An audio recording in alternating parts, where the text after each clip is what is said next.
Thank you, Madam Chair, and once again, congratulations on this phenomenal hearing on such an important topic. I have to disclose that I have a stake in this fight. When I was first starting my office here, I decided to offer 12 weeks of paid family leave.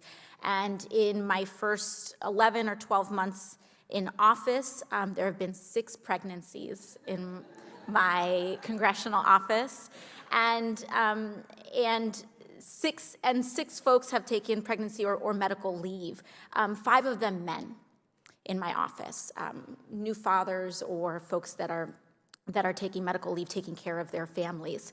And rearing is the job of the mother, but child rearing is the job of the humans that have collectively decided to have that child.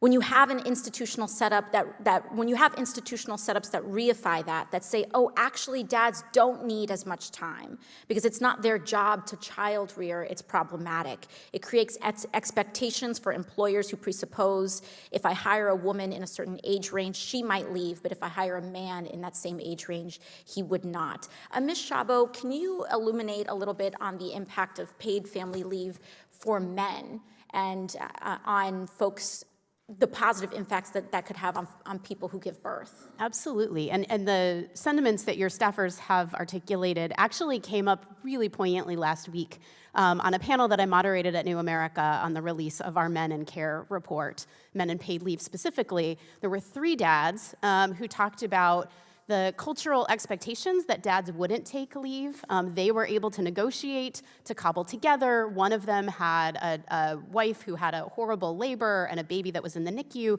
and he was back to work within a week. Unknowing, sort of talked about how even in the childbirth classes and Lamaze and all of the other things he did, there was never a discussion from the hospital system or from his employer or from any of the other men in his life about the importance of men taking leave. So policy is a precondition. We have to design policies that have wage replacement that's high enough that men can afford to take leave. We also need a culture and sort of a discussion and men standing up to say, leave taking is important to me, and here's the way that it allowed me not just to bond with my child, but also to support my partner. Thank you, Ms. Szabo.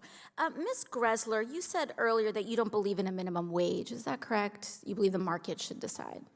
I don't think that we should take a job opportunity away from somebody if they're willing to work at a particular wage that the government is not allowing them to. So no, you don't believe in a minimum wage. I take it you don't believe in health care as a right either. Is that correct? I believe that we should help provide access to health care. Okay. Do you believe employers should offer health care to every employee that they have? I think that as part of a benefits package, they should determine what is the best way and what do the workers want. Okay, so no, you don't believe it should be uniformly offered I think it should be what workers want and what employers Okay, so the answer is no. And similarly, your view on parental leave is to let the market decide. And I think what we've seen here is that the market has decided. Ms. Szabo, 80% of families don't have access and workers don't have access to paid parental leave, correct? Paid family leave. So care for a child or a seriously family member, about a half of moms don't have access to paid leave. So the market's decided. And what is the most common length of parental or paid family leave that you have seen?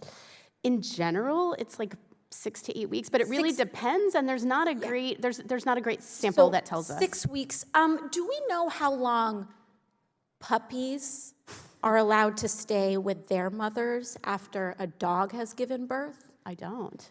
8 weeks. Wow. So the market has decided that women and people who give birth deserve less time with their children than a dog. And I think that at its core, has shown that the market has failed to treat people with dignity and with basic respect. And so when that happens, I think it's our job as the public to redefine the rules of society and to treat people who give birth with the dignity that they deserve. Thank you very much.